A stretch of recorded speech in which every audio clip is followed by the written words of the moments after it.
7वी scholarship गणित या विषयामधला संख्यारेषा हा जो घटक आहे त्याच्यावर आधारित काही सराव प्रश्न या व्हिडिओमध्ये आपण सोडवू. या व्हिडिओमध्ये आपण नवनीत स्वाध्याय 4.2 याच्यामधले प्रश्न सोडवू. या आधीच्या व्हिडिओमध्ये 4.1 मधले प्रश्न सोडवलेले आहेत, त्याची लिंक डिस्क्रिप्शनमध्ये देतो, ते चेक करा.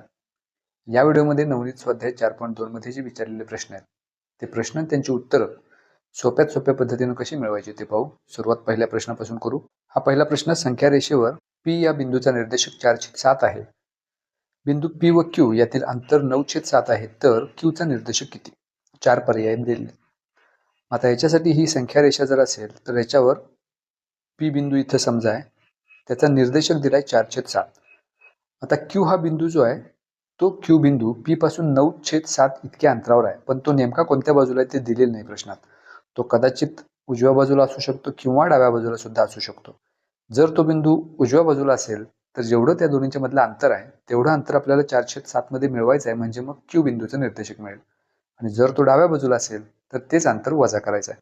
आपल्याला इथं दोन्ही शक्यता विचारात घ्यावी लागतील आणि दोन्ही उत्तर मिळवावी लागतील, पण पर्यायात मात्र एकच उत्तर दिले. मग ती जी दोन उत्तरं मिळणार आहेत त्या दोन उत्तरापैकी जो पर्याय आपल्याला दिलेला असेल ते म्हणजे आपलं उत्तर. कारण या प्रश्नात नेमकं आपल्याला दिलेलं नाही तो बिंदू कोणत्या बाजूला आहे, डाव्या बाजूला आहे की उजव्या बाजूला आहे. त्यामुळे दोन्ही उत्तर आपण पहिल्यांदा काढूया.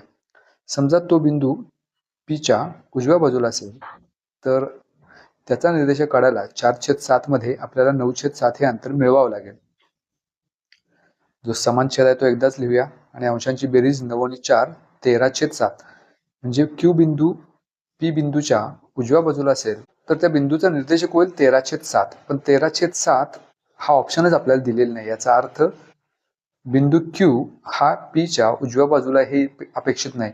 आता दुसरी शक्यता बघूया. समजा पीच्या डाव्या बाजूला क्यू हा बिंदू असेल तर त्याचे निर्देशक काढायला काय करायचं, तर पीचा जो निर्देशक आहे 4/7 त्याच्यातून अंतर म्हणजे क्यू बिंदूचं पी पासूनचं अंतर जे 9/7 दिले ते वजा करायचं. नेहमी लक्षात ठेवा, जर बिंदू डाव्या बाजूला असेल तर अंतर वजा करायचं, उजव्या बाजूला असेल तर अंतर मिळवायचं. मग इथं जर वजाबाकी केली तर इथं सुद्धा छेद समान आहे तो एकदाच लिहूया आणि अंशामध्ये 4 - 9, 4 मधून 9 गेले -5 शिल्लक राहतील -7. तर हा जो ऑप्शन आहे तो मात्र आपल्याला दिलाय पर्याय क्रमांक 4 मध्ये. त्यामुळे या प्रश्नाचं उत्तर पर्याय क्रमांक 4. पुढचा प्रश्न, एका संख्या रेषेवरील ए या बिंदूचा निर्देशक 5 आहे, ए बी हे अंतर 2 आहे, तर बी चा निर्देशक किती? इथं सुद्धा मागच्या उदाहरणासारखंच एक संख्या रेषा आपण गृहीत धरू. त्याच्यावर ए हा बिंदू इथं आहे समजा. तर इथं सुद्धा बी हा बिंदू कोणत्या बाजूला आहे ते दिलेलं नाही. समजा बी हा बिंदू उजव्या बाजूला असेल तर ए चा निर्देशक 5 दिलाय. बिंदू बी चं निर्देशक काढायला 5 मध्ये 2 मिळवावं लागेल, कारण ए बी हे अंतर 2 आहे, म्हणजे बी चा निर्देशक 7 मिळेल. पण 7 हे काही उत्तर आपल्याला दिलेलं नाही. मग तो बिंदू बी डाव्या बाजूला असेल. मग डाव्या बाजूला असेल तर बी बिंदूचे निर्देशक काढायला एचे जे निर्देशक दिलेत 5 त्याच्यातून अंतर जे ए बी 2 ते वजा करायचं. मग 5 - 2 उत्तर मिळेल 3, म्हणजे बी चा निर्देशक असणार आहे 3. हा पर्याय मात्र आपल्याला दिलाय पर्याय क्रमांक 3 मध्ये. त्यामुळे या प्रश्नाचं उत्तर पर्याय क्रमांक 3. पुढचा प्रश्न, दिलेल्या संख्या रेषेचे काळजीपूर्वक निरीक्षण करून के या बिंदूची स्थानदर्शक संख्या कोणती ते लिहा. म्हणजेच के चा निर्देशक थोडक्यात आपल्याला इथं काढायचा आहे. आता याच्यासाठी 4 पर्याय जे दिलेले आहेत त्यातला पहिला पर्याय असा आहे -1.04. दुसरा पर्याय -1.4. तिसरा -1.2/3 आणि चौथा पर्याय -3/2. आता इथं प्रत्येक एकक अंतर जे आहे त्याचे 5 समान भाग केलेत आणि त्या एका भागाचा किंवा ते एक एकक जे आहे ते 1/3 आहे, -1/3. म्हणजे यातला प्रत्येक लहान भाग जो आहे, म्हणजे 0 पासून के पर्यंत असे लहान लहान भाग करत गेलो तर त्यातला प्रत्येक लहान भाग हा 15 पैकी एक आहे. याचा अर्थ 0 नंतर येणारी पहिली संख्या -1/15, दुसरी संख्या -2/15. या पद्धतीनं हा जो पहिला बिंदू आहे तो -5/15 म्हणजेच -1/3 आहे. हा दुसरा बिंदू -10/15 म्हणजेच -2/3. हा बिंदू -15/15 म्हणजेच -1. त्या लॉजिकनं हा चौथा बिंदू -20/15 असणार आहे. त्याच्यानंतर येणारी लगेच बिंदू आहे के, त्याचा निर्देशक असणार आहे -21/15. आणि आता इथं याला जर सोपं रूप आपण दिलं तर 3 भाग जाईल, 3×5 = 15, 3×7 = 21, म्हणजे -7/5.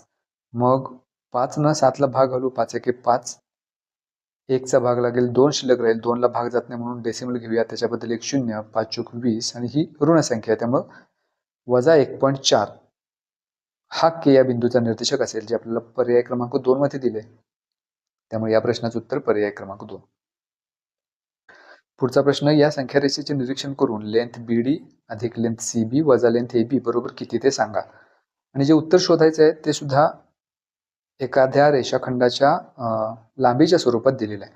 पहिल्यांदा आपण उत्तर शोधूया. यातला Dच्या उजव्या बाजूचा जो बिंदू आहे त्याचा निर्देशक 2 आहे आणि Cचा निर्देशक 9/7 दिले आपल्याला. मग 2 हा निर्देशक अशा स्वरूपात आपल्याला लिहायचा आहे ज्याचा छेद 7 मिळेल. मग छेद जर 7 घेतला तर अंशात 14 घेतला आपण समजा, तर 14/7 म्हणजेच 2 मिळणार. तेच लॉजिक पुढे वापरलं तर Dचा निर्देशक असणार त्याच्यापेक्षा 1 नग कमी 13/7, कारण जसं आपण डाव्या बाजूला लिहू तसं इथं संख्या म्हणजे अंश कमी होतोय. Cचा निर्देशक 9 आहे, त्याच्या अलीकडचा बिंदू होईल 12/7, त्याच्या अलीकडे 11/7, त्याच्या अलीकडे 10/7 आणि C या बिंदूचे निर्देशक 9/7 दिलेलेच आहेत. Bचा असणार 8/7 आणि Aचा असणार 7/7 म्हणजेच 1. आता एवढ्या दिलेल्या माहितीवरून आपण पहिल्यांदा लेंथ BD काढूया. मग B आणि D यांच्यामधलं अंतर आपल्याला जर काढायचं असेल तर प्रत्येक लहान भाग म्हणजे 1/7 आहे. मग इथं B आणि Dच्या मध्ये किती लहान भाग आहेत तर 1, 2, 3, 4, 5 म्हणजे BD ची लांबी असणार आहे 5/7 अधिक CB. C आणि B मध्ये एकच लहान अंतर आहे, त्याचा अंतर असणार आहे 1/7 वजा AB सुद्धा एकच लहान एकक 1/7. मग 1/7 ला वजा 1/7 निघून जाईल, उत्तर येईल 5/7. आता 5/7 जरी उत्तर असलं तरी पर्यायामध्ये आपल्याला 5/7 हे हा ऑप्शन दिलेला नाही, आपल्याला वेगवेगळ्या रेषाखंडांची लांबी पर्याय म्हणून दिलेले आहेत. मग एक एक पर्याय चेक करूया. पहिल्या पर्यायामध्ये लेंथ BD दिले, मग इथं लहान लहान असे 5 भाग आहेत 7 पैकी, त्यामुळे BD ची लांबी सुद्धा होईल 5/7. आपल्याला जी बैजिक राशी दिली त्याची किंमत सुद्धा 5/7 मिळते. याचा अर्थ आपलं उत्तर असणार आहे पर्याय क्रमांक 1. पुढचा प्रश्न, P व Q हे संख्या रेषेवरील 2 भिन्न बिंदू आहेत. जर P हा बिंदू -3 ही संख्या दर्शवत असेल आणि त्यांच्यातील अंतर x असेल तर Q बिंदू कोणती संख्या दर्शवतो. x अधिक 3 x वजा 3 3 वजा x x x अधिक 3 आणि x की x वजा 3 आणि वजा x अधिक 3. मग इथं P आणि Q हे 2 बिंदू दिलेत आणि P चे निर्देशक आपल्याकडे दिले आहे. P या बिंदूचं निर्देशक दिलं आहे -3. आता Q बिंदू जर P च्या उजव्या बाजूला असेल तर या -3 मध्ये अंतर आपल्याला x दिले ते मिळवायचं. म्हणजे -3 अधिक x हेच आपण x वजा 3 असे लिहू शकतो. म्हणजे x वजा 3 हे अंतर असणार आहे जर बिंदू Q P च्या उजव्या बाजूला असेल तर. जर तो डाव्या बाजूला असेल तर P मधून म्हणजेच -3 मधून अंतर x वजा करायचं. -3 वजा x हेच आपण असंही लिहू शकतो. जर वजा चिन्ह कॉमन घेतलं तर कंसात 3 अधिक x घेता येईल किंवा वजा कंसात x अधिक 3. त्यामुळे ही 2 उत्तर आपल्याला मिळाली. त्या Q बिंदूचे निर्देशक एकतर x वजा 3 असेल किंवा वजा कंसात x अधिक 3 असेल. हे दिले कुठं आपल्याला तर पर्याय क्रमांक 4 मध्ये. त्यामुळे या प्रश्नाचं उत्तर पर्याय क्रमांक 4. पुढचा प्रश्न, -32/11 ही संख्या रेषेवर दर्शवण्यासाठी कोणत्या एकक अंतराचे समान भाग करावे लागतील. तर -32/11 ही संख्या रेषेवर दाखवायची असेल तर कोणत्या एकक अंतराचे समान भाग करावे लागतील हे काढण्यासाठी ती संख्या कोणत्या दोन पूर्णांकांच्या दरम्यान आहे ते आपल्याला शोधायचं आहे. म्हणजे ऋण चिन्ह तर पहिल्यांदा घ्यावंच लागेल. 11 जर भाग घालवलं 32ला तर 11 दुणे 22 2चा भाग जाईल आणि दशांश चिन्ह आपल्याला घ्यावं लागेल, कारण 11 दुणे 22 10 शिल्लक राहतील. दशांश चिन्ह घेतलं तर 100 होतील. 11 9 99. मग -2.9 ही संख्या -2 व -3 या दोन्हींच्या दरम्यान असणार आहे. याचा अर्थ हे जे एकक अंतर आहे -2 आणि -3 मधलं याचे आपल्याला समान 11 भाग करावे लागतील. आपल्याला प्रश्न विचारलाय किती समान भाग करावे लागतील असा नाही, तर आपल्याला प्रश्न विचारलाय कोणत्या एकक अंतराचे समान भाग करावे लागतील. तर -2 व -3 या एकक अंतराचे समान भाग करावे लागतील, जे आपल्याला पर्याय क्रमांक 2 मध्ये दिले. त्यामुळे या प्रश्नाचं उत्तर पर्याय क्रमांक 2. कारण संख्या रेषेवर ज्या वेळेला आपण इथं 0 असेल समजा, इथं -1 -2 -3, मग -32/11 ही -2 आणि -3च्या मध्ये कुठेतरी आहे. मग ही संख्या रेषेवर दाखवायला हे जे एकक अंतर आहे -2 आणि -3 यांच्या दरम्यान असणार त्याचे एकूण 11 समान भाग करावे लागतील, कारण छेदामध्ये 11 आहे. तर हाच प्रश्न विचारला ते एकक अंतर कोणतं, तर ते एकक अंतर -2 व -3. पुढचा प्रश्न, संख्या रेषेवरून विचारलेल्या प्रश्नासाठी अचूक पर्याय निवडा. ही संख्या रेषा दिली, त्याच्यावर ABCDEPQRS हे बिंदू दिलेत, त्यांचे निर्देशक दिलेत आणि प्रश्न असा विचारला की पुढील संख्यांच्या जोडीतील लहान मोठेपणा चिन्हांनी दर्शवला आहे. त्यातील चुकीचा संबंध दर्शवणारी संख्या ओळखा. आता काही प्रश्नांची उत्तर आपण संख्या रेषेकडे न पाहता सुद्धा मिळवू शकतो. म्हणजे पहिल्या पर्यायात आपल्याला असं दिले की -2/1 ही संख्या शून्यापेक्षा लहान आहे. हे अगदी बरोबर आहे, कारण ही ऋण संख्या शून्यापेक्षा नेहमी लहान असते. तिसऱ्या पर्यायात मात्र आपल्याला असं दिले की 0 ही संख्या -4/2 म्हणजे ऋण संख्येपेक्षा लहान आहे, जे कधीच शक्य नाही. त्यामुळे इथं हे जे दिले ते चुकीचं आहे, कारण 0 ही संख्या कुठल्याही ऋण संख्येपेक्षा लहान असू शकत नाही.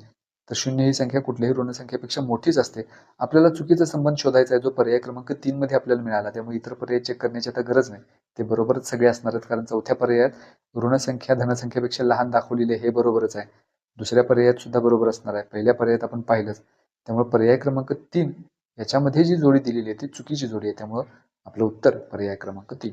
पुढचा प्रश्न, जर A बरोबर 2 धनसंख्यांचा गुणाकार, B बरोबर 2 ऋण संख्यांचा गुणाकार आणि C बरोबर 1 धन व 1 ऋण संख्यांचा गुणाकार असल्यास A अधिक B अधिक C बरोबर किती?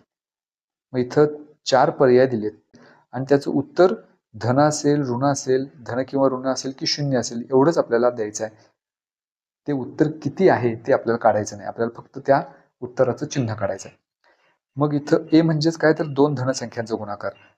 तर 2 धनसंख्यांचा गुणाकार धनच संख्या मिळणार. हे अधिक चिन्ह आहे तसंच घेऊया. बी म्हणजे 2 ऋण संख्यांचा गुणाकार. 2 ऋण संख्यांचा गुणाकार सुद्धा धन मिळतो आपल्याला. त्यानंतर वजा चिन्ह आहे. आणि सी म्हणजेच काय, तर 1 धन व 1 ऋण. असं जर असेल तर मात्र गुणाकार ऋण मिळतो. म्हणजे एक संख्या धन असेल, एक संख्या ऋण असेल तर गुणाकार ऋण मिळतो. म्हणजे सी ही जी काही किंमत असणार आहे ती ऋण असणार आहे, त्यामुळे ती कंसाच्यात ऋण घेऊया. आता याची किंमत किती असा प्रश्न आपल्याला विचारला. मग हे 2 धनसंख्यांची बेरीज धनच मिळणार. कंसाच्या बाहेर वजा आहे, वजा वजा अधिक होईल.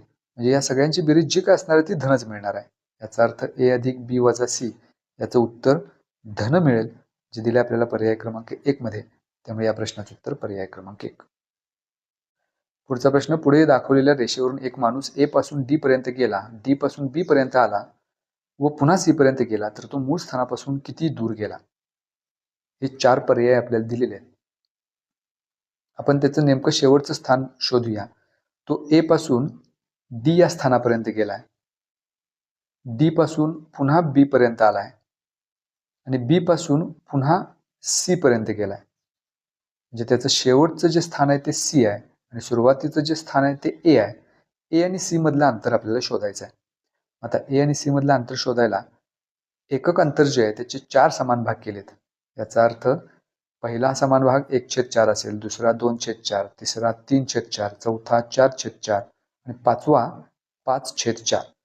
म्हणजे A चा निर्देशक 0 आहे, C चा निर्देशक 5/4 आहे. याचा अर्थ A आणि C मधलं अंतर काढायचं असेल तर C च्या निर्देशकातून A चा निर्देशक वजा करायचं. मग C चा निर्देशक आहे 5/4, त्याच्यातून A चा निर्देशक 0 वजा करू. 5/4 वजा 0 म्हणजे उत्तर मिळेल 5/4. पण हा पर्याय आपल्याला दिलेला नाही कुठंच, त्यामुळे आपण याचं रूपांतर दशांश अपूर्णांकात करूया. 4 न जर 5 ला भागालो तर 4 एके 4, 1 चा भाग लागेल आणि 1 शिल्लक राहील. 1 ला भाग जात नाही म्हणून दशांश चिन्ह घेऊ. त्याच्याबद्दल 1 शून्य वाढवू. 4 दुने 8, 2 शिल्लक राहील. पुन्हा 1 शून्य घेतला तर 20, 4 पंचे 20. हे आपलं उत्तर तो मूळ स्थानापासून 1.25 एकक इतक्या अंतरावर गेलेला असेल, जे आपल्याला पर्याय क्रमांक 1 मध्ये दिले. त्यामुळे या प्रश्नाचं उत्तर पर्याय क्रमांक 1. पुढचा प्रश्न, पुढील आकृतीबाबत दिलेल्यांपैकी सत्य विधान कोणते आहे? या 4 पर्यायापैकी सत्य विधान शोधायचं आहे. आकृतीमध्ये आपल्याला असं दिले की BCT हे 3 बिंदू संख्या रेषेवर दिलेत आणि त्यातल्या प्रत्येकाचे निर्देशक दिले आहेत. पहिला पर्याय असा दिलाय की -1.21 ही संख्या -1.07 पेक्षा मोठी आहे, जे चुकीचे विधान आहे. आपल्याला सत्य विधान शोधायचं आहे. -1.39 ही संख्या -1.21 पेक्षा मोठी आहे, हेही चुकीचं आहे. -1.07 ही संख्या -1.39 पेक्षा लहान आहे, हेही चुकीचे विधान आहे. शेवटचे विधान बरोबर आहे. -1.07 ही संख्या -1.39 पेक्षा मोठी आहे, कारण संख्या रेषेवर जसजसं आपण डावीकडे जाऊ तशा संख्या कमी कमी होत जातात, त्यांची किंमत कमी कमी होत जाते. याचा अर्थ -1.07 ही संख्या -1.39 पेक्षा मोठी असणार आहे, जे आपल्याला पर्याय क्रमांक 4 मध्ये दिले. त्यामुळे या प्रश्नाचं उत्तर पर्याय क्रमांक 4. पुढचा प्रश्न, पुढील रेषेवर समान अंतरावर घेतलेल्या बिंदूंपैकी काही बिंदूंनी संख्या दाखवल्या आहेत. संख्या रेषेचे निरीक्षण करून दिलेल्या प्रश्नाचा पर्याय क्रमांक निवडा. या संख्या रेषेवर P Q R S T पासून झेड पर्यंत बिंदू दिलेत. त्यापैकी काही बिंदूंचे निर्देशक दिलेत. पी चा निर्देशक 2 आहे, आर चा 2.4 आहे, याचा अर्थ क्यू चा 2.2 असणार आहे. त्याच लॉजिकनं मग एस चा 2.6, टी चा 2.8, यू चा 3.0 म्हणजेच 3, व्ही चा 3.2 दिलाय, डब्ल्यू चा 3.4, एक्स चा 3.6 आणि झेड चा 4.0 म्हणजेच 4. तर हे निर्देशक आपण काढून घेतले. आता विचारले आपल्याला प्रश्न असा की एक्स या बिंदूपासून टीचे अंतर किती. दोन बिंदूमधलं अंतर काढायचं, याचा अर्थ त्यामधला जो मोठा निर्देशक आहे त्याच्यातून लहान निर्देशक वजा करायचा. मग एक्सचा निर्देशक आहे 4, एक्स या बिंदूचा निर्देशक आहे 3.6 आणि टीचा निर्देशक 2.8. मग या 3.6 मधून, कारण तो मोठा आहे, 2.8 वजा करायचं, उत्तर येईल 0.8. हे दिले आपल्याला पर्याय क्रमांक 3 मध्ये. त्यामुळे या प्रश्नाचं उत्तर पर्याय क्रमांक 3. पुढचा प्रश्न, संख्या रेषेवर पी बिंदूचा निर्देशक वजा 307 असेल आणि पी व क्यू या बिंदूंमधील अंतर 2 एकक असेल तर क्यू बिंदूचा निर्देशक किती असेल.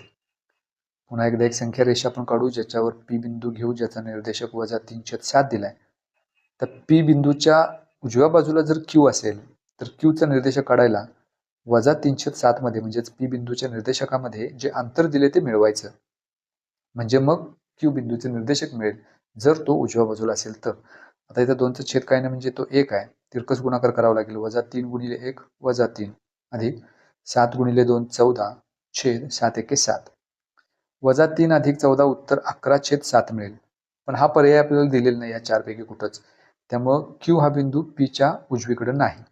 आता डावीकडे जर असेल तर त्याचे निर्देशक काढायला, जर क्यू बिंदू पीच्या डावीकडे असेल तर त्याचे निर्देशक काढायला पीचा जो निर्देशक आहे त्याच्यामधून अंतर जे आहे ते वजा करायचं. हे नेहमी लक्षात ठेवायचं. बिंदू जर डावीकडे असेल तर अंतर वजा करायचं, उजवीकडे असेल तर अंतर मिळवायचं. मग 2चा छेद काही नाही, म्हणजे 1 घ्यायचा. वजा 3 गुणिले 1 वजा 3 वजा 7 गुणिले 2 14 छेद 7 गुणिले 1 7. वजा 3 वजा 14 उत्तर वजा 17 मिळेल छेद 7. हे आपलं उत्तर. तर हा पर्याय मात्र पर्याय क्रमांक 1 मध्ये दिलाय. त्यामुळे तो बिंदू क्यू हा पीच्या डावीकडेच आहे, कारण डावीकडे घेतल्यानंतर वजा 307 मधून अंतर 2 वजा केल्यानंतर जी संख्या मिळते ती पर्यायामध्ये आहे, म्हणजे तो बिंदू डावीकडेच आहे. त्यामुळे हे आपलं उत्तर वजा 17/7 हा निर्देशक असेल बिंदू क्यूचा. पुढचा प्रश्न, पुढीलपैकी अचूक विधान कोणते. पहिलं दिलंय, संख्या रेषेवर 5/13 ही संख्या 311 या संख्येच्या उजवीकडे येते. हे अगदी बरोबर आहे, कारण संख्या रेषेवर जसं आपण उजवीकडे जाऊ तसतशा संख्या वाढत जातात. मग 5/13 ह्याच्यापेक्षा 3/11 ही संख्या मोठी आहे, त्यामुळे हे पहिल्याच विधानात आपल्याला अचूक विधान मिळालं. त्यामुळे या प्रश्नाचं उत्तर पर्याय क्रमांक 1. तर पुढचेही पर्याय बघूया ते का चुकीचे आहेत. दुसरा पर्याय बघू, संख्या रेषेवर 7/13 ही संख्या शून्याच्या डावीकडे येते. हे शक्य नाही, कारण शून्याच्या डावीकडे असणाऱ्या संख्या सर्व ऋण असतात, पण 7/13 धनसंख्या दिली, त्यामुळे हे काही उत्तर आपलं असू शकत नाही, कारण ते चुकीचं विधान आहे. आपल्याला बरोबर विधान शोधायचं आहे. तिसरं विधान असं दिले, संख्या रेषेवर वजा 4/13 व 2/13 या संख्या शून्याच्या डावीकडे असतात. हेही चुकीचं आहे. एक संख्या शून्याच्या डावीकडे आणि एक संख्या उजवीकडं अशा त्या संख्या आहेत, त्यामुळे हा पर्याय पण चुकीचा. आणि शेवटचा पर्याय, संख्या रेषेवर वजा 5/13 ही संख्या 3/13च्या उजवीकडे येते. हे सुद्धा चुकीचं आहे, कारण ऋणसंख्या धनसंख्येच्या उजवीकडे कधीच असू शकत नाही, ती डावीकडेच असते. त्यामुळे पर्याय क्रमांक 4 सुद्धा चुकीचा. त्यामुळे या प्रश्नाचं अचूक उत्तर पर्याय क्रमांक 1, कारण तेच विधान फक्त बरोबर आहे, उरलेली तिन्ही विधानं चुकीचे आहेत.